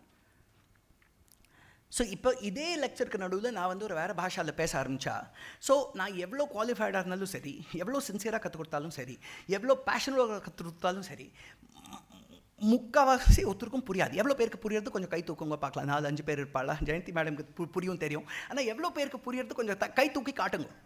So but நான் ஏன் அப்படி பண்ணிட்டு இருக்கேன்னா எல்லாருக்கும் ஒரு நிமிஷத்துக்கு புரியட்டும். தினம் நம்ம லட்சக்கணக்கான குழந்தைகளுக்கு ஸ்கூலில் எப்படி ஃபீலிங் ஆகுதுன்னு கொஞ்சம் ஒரு நிமிஷத்துக்கு புரியட்டும். So શું કરેલું અત્યારે? What did I just do to you? Okay. I have just given you 30 seconds in the shoes of a typical kid in a typical classroom in lakhs of schools around India today. And that's because it doesn't matter how qualified the teacher is, how motivated the teacher is, how sincere the teacher is. If the teacher is teaching so far above your level, you might as well be teaching a different language. Okay? And what will happen is 5% of children will understand, and then I will look at the ones who understand, and I'll say, shabash. And I'll look at you and say, why don't you study like this smart student? But why am I giving you this example? Because even 20 years ago, right, when we're thinking about improving education, we are mainly thinking about budgets. Kitne school banaye, kitne, and even like advocates of the RTE in private will confess to me, it is not a Right to Education Act, it's a Right to Education Facilities Act. Right? But education, but this is the point, it's the data that then tells you where the problem is and tells you how to focus and how to fix it. So the good news is we've also now done a series of high quality studies on completely personalized adaptive learning. And with that personalized adaptive learning, we are able to get 2 to 2.5 years worth of learning in 1 year of school. And that's because now every child is being taught at their right level. So the problem is not technology. The problem is technology, most of our money goes to hardware, goes to smart boards. But we have not been able to procure the outcome-based stuff. So that requires then thinking about procurement rules, because the evidence is there. How do we make it happen in government? So those are then the design questions we have to think about. Okay? So let me end, right? Since the point here is accelerating India's development. Okay? So right now, if you look at stunting, the India average is about 35%, and Gujarat is actually worse than that. Okay? Now, the good news is it's not like we're not making progress. We are making progress. Okay, we are making progress. But the rate of progress is not going to be good enough for Viksit Bharat. So, if you just look at how income growth has translated into reduced stunting in the last 20 years, and if you extrapolate that same trend, even in 2047, you will still be at 25% stunting. Okay, and China today is at 8%. Now, better growth will help, of course. So this is assuming 6% growth of GDP per capita. So that's already a pretty optimistic projection. Even if you take this to 8%, that number only falls to 22. And that's because the translation of spending into outcomes is so weak. But if you manage to double the efficiency going forward, even at 6%, that number falls sharply to 17% stunting. And then that increases the chances of 8% growth, right? Because you're getting a positive tailwind back. Remember, I started this whole story by saying that our problem is 50%. You've got to be able to convert the passive labharthi into a proactive participant in personal and national growth and development. And you can't do that without investing in their human capital. And so that's more likely to give you the tailwind that gets you 8%. See, remember, all East Asian countries that grew 8 to 10% had high-functioning universal school education systems and outstanding kind of, early childhood nutrition programs and kind of fixing those problems. So that's where you won't accelerate. So one of the slides I took out in the interest of time is one of the great debates in development in the last 50 years, okay, has been the Bhagwati Sen debate, okay. So it's interesting, I was in Jadavpur University yesterday, where Amartya Sen started, and I'm in Ahmedabad today, home of Jagdish Bhagwati, or at least, he's Gujarati. So I can speak to both those sides, right? And so the big fight has been, for every development outcome, richer countries do better, richer states do better, okay? So the Bhagwati Panagariya view is that in the long term, growth trumps everything, okay? I get 2% higher growth for 30 years, everything else will take care of itself, okay? And there's a lot of merit to that. But in contrast, and Gujarat is an example, right? Where the human development indicators are below what you would expect based on the income. So the Amartya Sen and Jean Drèze view has been to say the purpose of development is not income. Income is instrumental to human development. And so the capabilities view is to say the purpose of development is to enhance human capability to live a life of their own choice and meaning and agency. So that has been the great Bhagwati Sen debate about, do I focus on growth or social sector? Now, my point of departure is to say, guys, at one level, they're both right. Because clearly growth helps human development helps growth. So what are we fighting about? It basically becomes an ideological fight, where the center right wants capex and the left wants social sector. Right? So my point of departure in this great debate is saying, 50 saal ye bahut ho gaya, because this is a zero-sum debate. It's a zero-sum debate about budget allocation. And my point is, your quality of spending is so bad, regardless of whether you're doing social sector or capex. So it's not like capex like doodh se dhula hua nahi hai. So capex has no shortage of low quality spending. I just haven't had time to talk about it here, but it's all in the book. So by focusing on improving the quality of expenditure, you can basically become completely much non-ideological and saying it doesn't matter what you do, you can do it better. So the other goal here is not just to put a technocratic agenda for the country, but to be able to unify the national discourse in a time when our discourse is very polarized. And by focusing on R3 to R1, you can get both the left and the right behind that agenda, right? Because the left cares about equity and social justice, the right cares about efficiency and growth. So if I'm saying I'm going to cut my allocations to things that are hurting equity and efficiency, and moving it towards things that are promoting both, that's how you accelerate development. Okay, so that's kind of this is nutrition, this is learning outcomes, okay? So right now we are still, all India average, only 44% of children complete class 5 and read at a class 2 level in rural India. Even in Gujarat, that number is 45%. Okay, over 50% of your kids in rural India are completing primary school without being able to read. So who are we fooling on? Who are we fooling? Right? You're not going to fix these problems till you take it head on. Okay? But the beauty is, if you take it on and double this efficiency, you can get there by 2034. So why do I spend so much of my time on early childhood nutrition and school education? It's because the future of these children is not yet written. They are literally being born this year. They will complete 5th class in 2034. So we have it in our power because we have the data, we have the evidence, we know what to do. But it takes a certain mindset, a certain consistency, and a certain doggedness towards these outcomes, and measuring those outcomes every year. Okay? So let me end just by saying, so the structure of the book, like I said, I spent a fair bit of time up here because, this is the life you guys live. So I wanted to just show that I understand your lives. This is not just like, some armchair academic theorizing, saying, अच्छा ये करना चाहिए. नहीं, मैं समझता हूँ आपकी मजबूरी. Okay? मजबूरी समझ के, मैं समझता हूँ आप गाड़ी, you're trying to keep this car moving, right? So as an academic, I have the luxury of the time to sit and think in a way that people typically don't. So that is for the faculty in the room, that's your job. Right? We have taxpayer paid salaries to think long term. That's our job. Okay? So, but the structure is therefore you build an effective state, and then what do you use it for? In these 6, so that shifting the Preston curve is what I talked about. But the beauty of focusing on these 6 sectors is you don't have to choose between Bhagavati and Sen, because they matter for both. So this is all matters for human development and intrinsic human capability, right? Education, health, safety, right? That is the most basic requirement to live a life with agency. Can I walk out and feel safe? Justice. Around 70% of our incarcerated population is under trial awaiting. And that's a mockery of innocent until proven guilty. So the justice system is a human rights tragedy. Okay? And better welfare is not just about equity.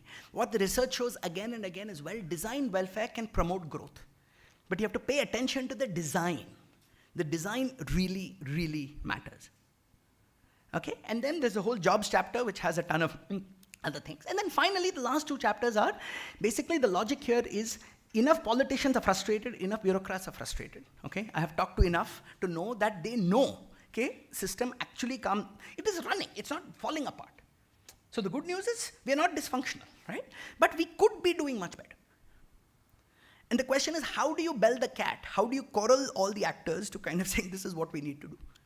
And that is the hope, right? That we're starting a conversation to figure out that agenda and put a 5-year, 10-year plan that doesn't just set goals.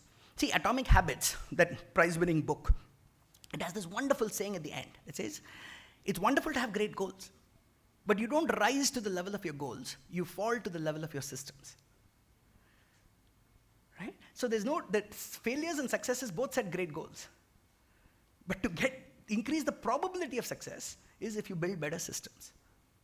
And so that's kind of what we need, okay? So the last thing, just to say that this is not just theory, because my journey to writing this book came from my research from the earliest years has been motivated by recognizing that government is the greatest force for good at scale. And how do you improve effectiveness of government functioning, okay? So I've spent time in Planning Commission, I spent 4 years honorary advisor Niti Aayog, but even at the highest levels of government, I felt that what we were able to do was just write reports, right? But what you really needed was kind of a focus, a 25-year agenda, focused on system strengthening. That is important, but never urgent. And this is why I set up a nonprofit called CGIS, right, which is the Center for Effective Governance of Indian States. Right? So my co-founder is Ashish Dhawan, who's one of India's leading philanthropists, who founded Ashoka, etc. And we started very, very slow in one state because this was a completely new idea. Okay? So we started in Telangana because that's where I've worked the longest. And we do 5-year MOUs anchored in finance and planning departments. Founded in 2019, but we're already 150 employees, and the demand in the past year has just exploded, I think, after the book came, right? So we've gone from 5 states to 9 states. So we're not looking to expand now. We have to deliver what we have, okay? But the point is that we are seeing there is so much interest, right? See, CGIS cannot do anything without government leadership.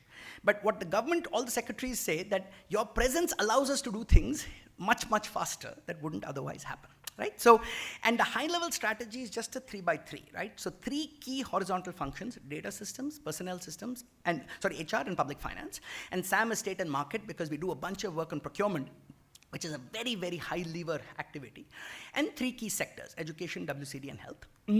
And modular menus of solutions, and we're now increasingly knowledge partners with key GOI counterparts, okay? So, in fact, some key successes, I think, again, this is the kind of work that requires deep trust and takes 3-5 years to show success, right? You don't get success in 1 year, okay? But in Tamil Nadu, for example, some of our so if you look at government procurement, right? So people often think that there's corruption in procurement, which there is, okay? But what the research shows is that over 80% of the waste in government is not corruption, it is inefficiency. Over 80% is just inefficiency. So there is so much low-hanging fruit you can address just by better analytics of procurement, and to be able to drive out a series of inefficiencies, just, small things. And we estimate, I think, that based on the interventions we've done in about 18 months, the average time to procurement is being cut by about 30%, okay, from the time you announce the tender to when the contract is awarded, okay? So these are these time savings that will never show up in a P&L, but matters enormously for public welfare, okay? We've done a bunch of stuff with technical partners to Karma Yogi. I think the data work, the Telangana work now is being scaled up kind of nationwide, thanks to your Gujarat cadre counterpart as JS and MOSPI, that is Mr. Gulati. So CGIS is now a technical partner to MOSPI, and my team is working directly with him in kind of the state statistical system strengthening scheme. And so the goal is to then, over time, these departments exist, but to revitalize them and give them these longer term institutional kind of focus, okay? So I'm sorry for going over, but hopefully I gave you enough food for thought. And thank you so much.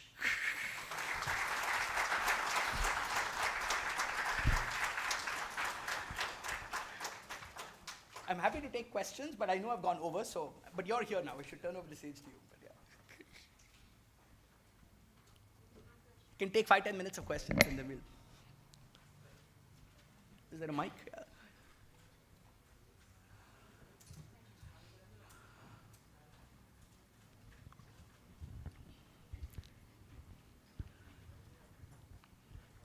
And please introduce yourself. Huh? Yeah. Good evening, Professor. My name is Rudra Pandya. I'm an assistant professor over here of public administration at SPIPA, and I'm working closely with capacity building and training of the civil servants of Gujarat. So, sir, in many state systems, effectiveness is constrained not by the absence of rules, but by what Fred said, a high degree of formalism. That is what would we call where form over outweighs function. Yep. So from your perspective on state-led governance reform, how should training institutions rethink capacity building methodologies to move officers from rule compliance to outcome-oriented effectiveness within a structurally formalistic system? Yeah, that is a fantastic question, and it's wonderful. I'm really happy you asked that. See, the answer is there's no easy solution, okay? There is no silver bullet, right? Because bureaucracies are defined by rules, right? So there's this very real tension between saying I need rules so that, because bureaucracy is about standardization, correct? So how do you create that space for focusing on the solution and not just the form? And my honest answer is it's going to require a lot more decentralized experimentation, okay? I don't think there is a silver bullet. But I think, again, there's a lot to learn from China. See, India, we learn exactly the wrong lessons from China, okay? We think that China succeeds because it's a big, strong, centralized state, that Chairman Xi Jinping can control whatever he wants in the country, okay? Nothing could be further from the truth, right? China succeeds because it has managed to deeply internalize this idea of autonomy on process and accountability for outcomes, okay? So how do they get their investments is because the mayors are empowered to do the single window clearances at their cities and make sure that the companies come. Now, why do they do that? That is the key. The reason they do that is the most important Chinese reform that we don't pay attention to is Deng Xiaoping's personnel reforms, where your promotion prospects in the party were then linked to how effective you were at bringing investments and getting growth. So then there was a performance-based career trajectory whereby you were internalizing everything, okay? So that is the point, that how do you kind of get the architecture of governance right to kind of get more local innovation? So I think, another lovely quote from Ashwin Mahesh, who's a decentralization advocate in Bangalore, that I have in the Federalism and Decentralization chapter. He says, the best way to solve India's many problems is to increase the number of problem solvers. Okay, and the less we look to somebody at some senior officer, some senior leader will come to save us, the better off we'll be, okay? Because you just have to kind of, and yesterday my Jadavpur lecture was an entire lecture just on the federalism and decentralization. So I highly recommend that chapter. And the challenge is we can't just blindly decentralize because you need a combination of checks and balances and autonomy. So I don't have a silver bullet. Let me say one more thing, which is, I think, it's wonderful that government is focused on capacity building, Karma Yogi, and I think it's a great start, right? But in government, we still think capacity building is mainly capacity building of individuals, right? We don't think of capacity building of systems. So I can have a highly capable individual, but if I'm putting you in a system that doesn't allow that capability to show up, that is going to be highly, highly constrained, okay? So which is why the combination of data systems, HR systems, public finance. So simple point would be, how much budget autonomy does a school headmaster have? Today the answer is close to zero. Close to zero. I mean, this is the person who's your headmaster, and you trust that person with zero discretionary money? How? Right? So you need to have a lot more what Prime Minister says even about ease of doing business, right? It is trust and verify, okay? Rather than straitjacket, so that you squeeze out all the initiative out of people, right? So you have to get people feeling like entrepreneurs, that they have the capability to solve problems. So there's a nice paper, I think, on kind of the bureaucracy called the post office state, right? Where it essentially, if you look at mid-level officers, right, at the block and lower levels, they basically feel themselves as completely disempowered, right? They say, we are a post office, ऊपर से जो order आता है, हम pass करते हैं, जो data मांगते हैं, हम collect करके ऊपर भेजते हैं. Like, you know, we don't apply our minds. So the point is then, how do you then go do the ethnographies of how they are functioning to them? So the one other practical idea I would have in SPIPA in particular is, let's really understand what is the locus of control, okay, of every officer at every level in the system. And if you apply your mind, you will find that there's actually space, okay, to kind of apply agency. And then use those with kind of examples of positive deviance to show how people were able to do things even within their constraints. And obviously, if you relax constraints in a sensible way, you can push that much further. So, but again, it's a wonderful question. I think it's a topic that people at SPIPA should do continuous research on, right? So keep on thinking about, I'm happy to do like at least some virtual sessions with faculty, right? I mean, to think about how might we approach the problem and how might we keep studying it, right? But fantastic question.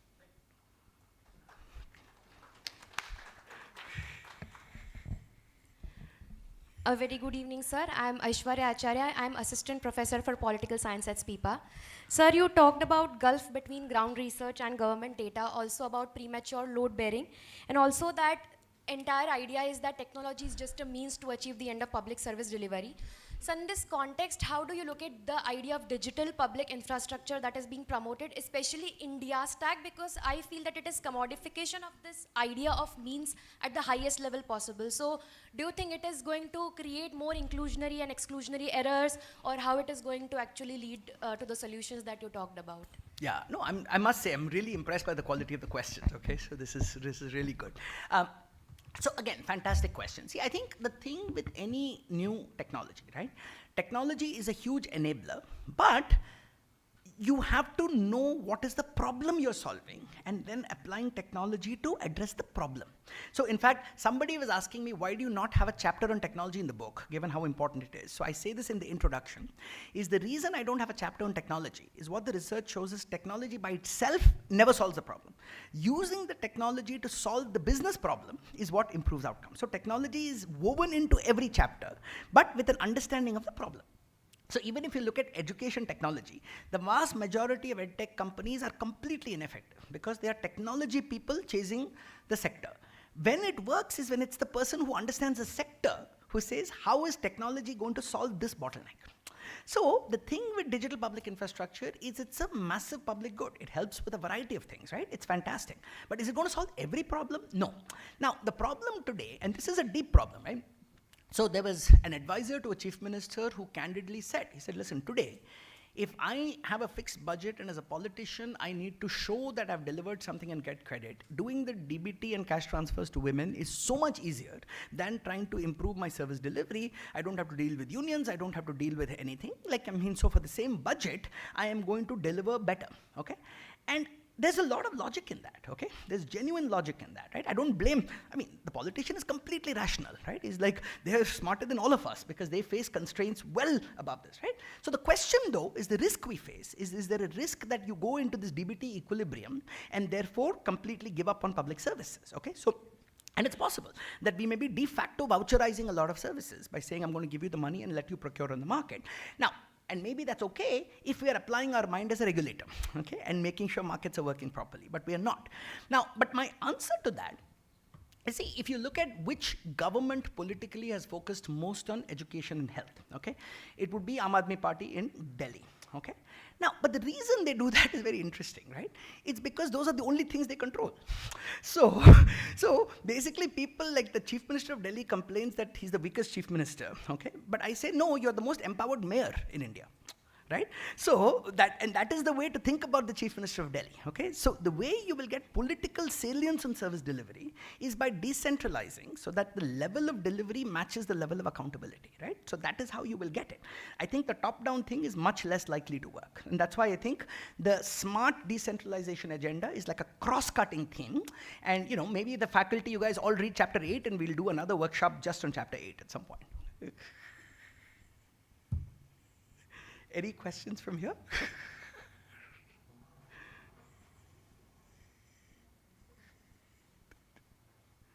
I'll take one more and then I'm happy to take them. But Yeah. This is Neeti Mehta. I'm a professor in an institution of having the same initial Sardar Patel Institute of Economic and Social Research. I'm a professor of economics there. I must congratulate you on this very comprehensive lecture and the work that you've shared with us, your lifetime's work. So one query, and in fact, as an economist, I would have loved to hear more on chapter 16, and I was really looking forward to your thinking on the role that job markets and the creation of jobs would play in the future of Indian growth. Considering that we are heading towards a nation of Labhartis, I don't know what your thinking would have been, and I would definitely procure this book for my library. The other thing was that I think that is the only way that we can increase a per capita income, and my colleagues, my young colleagues in my institute have been working a lot on that. Even though the GSDP is increasing, but the per capita incomes and the expenditure are nothing to talk about, especially in the rural India. So what is the crux of your thinking on jobs and productivity and how they are related to economic growth? Because that is something that, even though you've been touching upon randomly on that aspect, but in a concerted manner, we were really, my colleagues and I were wishing that you would talk more about jobs. Yeah. Oh, see, I think so the good news and bad news is this, right? The good news is it takes me this much time just to give you a big picture. So yesterday in Jadavpur was the first time I did a lecture on just one chapter, okay? And that itself took me 2 hours because there was so much to cover in each chapter, right? So chapter 16 in some ways was the hardest chapter to write because I was writing all of economics in 35 pages, right? So, but I think there is a lot there. So maybe, you should just read and then we'll have like a virtual kind of, follow-up. But there are a lot of practical ideas there, right? And I think, see, one high-level point which I was making earlier today is that the problem today is every politician I meet wants $1 trillion, $2 trillion, $3 trillion, right? But nobody quite knows how to get it, okay? So what you end up is every state is doing its investment fairs, okay? And the same consultants are out kind of running these investment fairs. And the only game in town is incentives, okay? Who's offering the biggest incentives to get their investment, okay? And that is a race to the bottom, right? Where you're just and that money is going straight to capital. And so then you end up in a world of what you call deal-based capitalism as opposed to rule-based capitalism, right? That the person who negotiates the best deal is taking that and taking the bottom line, right? So now, being realistic, companies are smart, they will shop around for incentives, so we have to provide incentives. The question is, how do you do the incentives in a way that benefits the larger ecosystem and not just kind of the bottom line of that particular company, right? So those are the conversations we were having with saying, instead of subsidizing capital, why don't we subsidize labor and skilling, okay? Sit with the companies and saying, you make your list of, I want to get large labor-intensive manufacturing, right?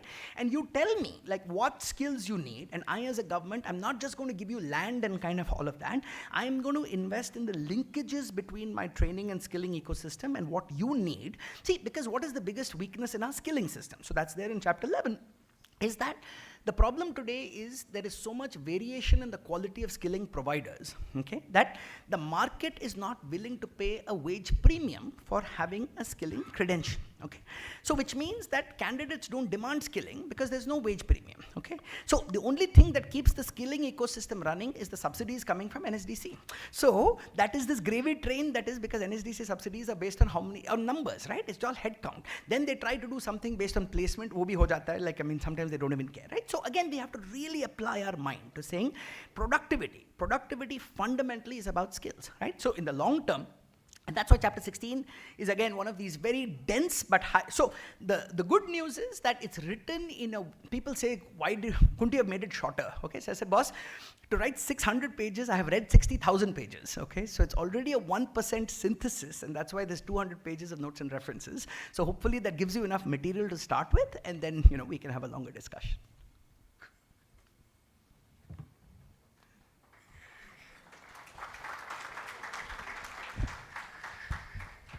I think there will be a formal vote of thanks, but I really, on behalf of SPIPA and Government of Gujarat, really like to thank you. I have been reading your book for last 6 to 8 months. I have completed around 60-70% of the book. I started around a year back, but I would say that this has been one of the most enlightening lecture which we have all heard, and the beauty of your book and your lecture is that you are not prescribing ideal solutions based on the economic research and your findings and a lot of deep insights. You are suggesting something which is very practical, which can be done. I wanted to ask you a question, but you have kind of answered it in the last slide. You are already working with a few state governments and focusing on those 3 aspects, dealing with like personal management, finance, database systems and all. How can the rest of the states benefit from that system? How can we be part of that journey? Because you have already started, say, working with some state governments around 18 months back. So there must be a lot of initiatives which must have started giving results. So how can the rest of the states like Gujarat also benefit of what you are already doing with other states? And once again, thank you very much for this brilliant lecture. Yeah. No, I think, so the good news, and again, when people say, sometimes see, the discourse in India, okay, also ends up being so bipolar, right? So on one side, you have rah, we are destined for greatness, okay? The other side, you have like, we are India's broken, dysfunctional NHL, right? And the truth is, again, it's always in the middle. There's a lot to be proud of, and there is a lot we can do better, okay? So it just requires kind of clarity on what we need to work on, and then make sure we do that, right? So the good news, what I have been most gratified in the past 18 months is the level of kind of enthusiasm and kind of genuine excitement about this, right? So, but I promised my team, I said, I'm not going to come back with one more MOU because the team is going crazy, okay, because the expansion. So the only constraint right now is our ability to build the org and keep, because I don't want to overpromise and underdeliver, right? So I told Aarti ji, Gujarat mein, like, value for money, paisa vasool to like Sabarmati nu pani ma hai, like, ke anya, like, I mean, like, anya to quality of expenditure na first order etlu sankat nathi, jetla bija state ma hai. So from a national perspective, like, I mean, atyare, like, marginal return of time is actually higher in states that need it more. But on the social sector, definitely, I think, like, Gujarat could do more. And the good news, what we are also trying to do in this year is, see, our CEOs and IS officers, so we can understand that. And we're trying to build a lot more templates of saying, how do you at least share kind of a lot more knowledge products? And so that's what now, so after different amounts of work in different states, we are now doing GOI partnerships to at least then, that's what we're doing with Mr. Gulati, right? So that is how, so the way in which we can make that available will be creating these kind of templates, and then over time, based on government interest, in the next year, it'll take us a year again to augment the team, because we just signed UP, right? Like, I mean, and that is a, country in itself, right? I mean, so just getting our head around this scale is going to take us some time, but we are absolutely investing in the knowledge products, and I see this as a 25-year journey, okay? So, my own decision to build something like CGS, it's very uncommon for an academic, right? Like, I mean, so sometimes I wonder, have I gone completely crazy, okay? It's hard enough to write a book, but it reflects kind of this 25-year journey, right? So I would go to the academy, I would teach phase 4, phase 5 multiple times, and everybody, because the academy is a good place where people have the mind space to think, right? You're outside the day-to-day pressure. And then everyone would say, can you please come to our state and help doing? And I would go, but I could just give a lecture, right? So that doesn't build, so the logic of building an org is then precisely to then have that ability to support a long-term agenda. So even if you're not here in the next 6 months, over the next medium term, we will absolutely, like, stay engaged.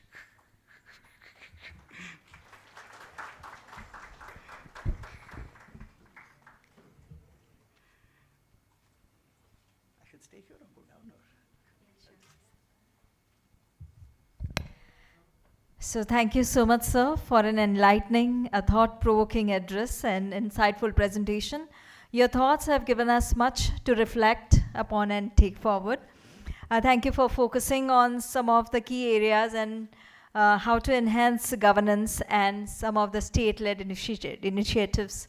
So as a mark of gratitude, now I would like to request Principal Secretary ARTD and Director General SPIPA, Shri Harit Shukla sir, to present a memento to Honorable Mr. Karthik Muralidharan. Let's all have a big round of applause.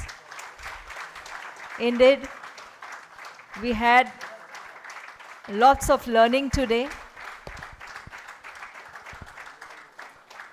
and a very insightful lecture from Mr. Muralidharan.